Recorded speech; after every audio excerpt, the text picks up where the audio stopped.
used to Bert Kreischer. It was that story. So absolutely that one. Bert is now. I think Bert's trying to practice short stories and fast joke deliveries. I think he's like experimenting right now. I think the last one that he did was called Secret Time, where it just kind of was like more family based stories, and they're a lot more, I guess, like heartwarming. But at the same time, they have you laughing a lot because you just see what like a goofball of a man who did all that shit as the machine. What it's basically like, what if he had a family, and it's essentially like that's a really good special too. I'm trying to think of what else I really liked from Bert, like maybe like a specific joke. I'm just thinking about, he just makes so much content. I remember like I really liked his Hot Ones episode because let me go to Bill's color line real quick. Because he really, I think Bert catches trends really fast. He was a really early fan of Hot Ones, and he just kind of knew what energy to come into it with. He's a little bit over the top, but I think it works for him in that episode, and he ends up becoming kind of like a regular. Like he's done a comeback, I think, like twice, or like a total of 3 times. Um, Same with his friend Tom. And his friendship with Tom is one of like the best things I've ever witnessed in my entire life. Like if you saw two rich best friends, um, and they will spend like a lot of money just to like make fun of each other, like it's just like this really pure and hilarious and a kind of an over the top friendship. Exactly what you would expect from a guy like Bert.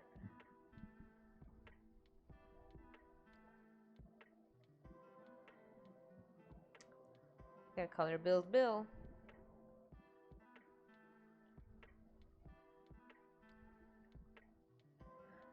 I think I really like his one of my favorite jokes that he told was, I think it's more of a story again. He's a really good storyteller. Um, it's the flying dodo story where he's in Amsterdam, and he went like confuses freaking Helen Keller and what's her name, Anne Frank, and is like gonna go to the Anne Frank house. And so like this whole time he's setting up, like again, it's just this goofball who doesn't even know the difference between these two very different people, and then ends up going to a live sex show instead, and just keeps putting himself in precarious situations. And once you even think the story's over, he actually does go into detail of how he figures out about the difference between these two people, and it's just like he's laughing as he's even telling the story. Like he just like him telling it, he's realizing how dumb he is, and the whole thing just had me like I remember I cry a lot of the times laughing at the stupidity that Bert has, and he's just so comfortable with himself that it makes it like you just feel so. It's like having a best friend that you can laugh at too. I don't know if you're ever like in these situations where you have like really close friends that are just absolute dumbasses. And the more you listen to the Bert, the more you just have like a fun time teasing him. Like a really common joke between like that him and Tom have all the time is that Bert is obviously a big guy, so Tom just tries to get in like everyone on the bandwagon of calling Bert fat, and it's kind of like if you can get a sound bite or a video of a funny situation in which you're describing why, like how Bert is fat, they'll air it. And so one of my favorite bits from that is when Tom shows a clip of a teacher teaching like preschoolers their ABCs, and for B, they go, B is for Bert is fat. And then you can hear all the kids repeating after them. I think that was super funny.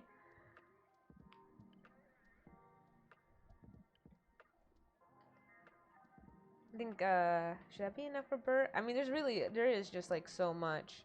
Like the time he bought a bird, like a emu or something like that, thinking it was gonna be like skinned already, and then they just got like a full feathered dead bird to the cabin, and the attempt of like trying to just get it out of the container and figuring out how to eat it is just, that whole scene is really hilarious. That whole like, and also when he brings Bobby Lee and what's his name, this other comedian with him to the cabin, and they're trying to do an enema, whatever you call it. Like he's has this tube up his ass basically, and they're pouring like coffee or something into him.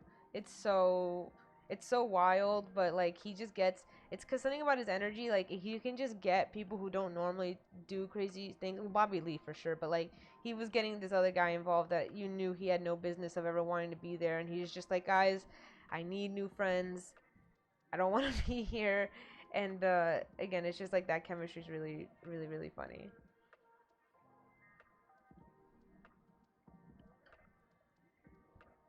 I think Bert is also just the funniest when he's not even trying to be funny, like, because his lifestyle is so weird. There are a lot of clips of just Bert and Tom talking that have me dying laughing. I think everyone knows the Kool-Aid bit too. If you like the show Two Bears One Cave, you'll know that Bert drinks Kool-Aid every single day, and he is surprises like I guess whatchamacallit I guess Tom wasn't aware of that fact, and so he's surprised to see like in the morning him drinking 64 ounces of Kool Aid, assuming that it was water, and it just threw Tom so off that he turns red in the face, and they laugh for what felt like 5 consecutive minutes, and it's the most contagious laughter ever.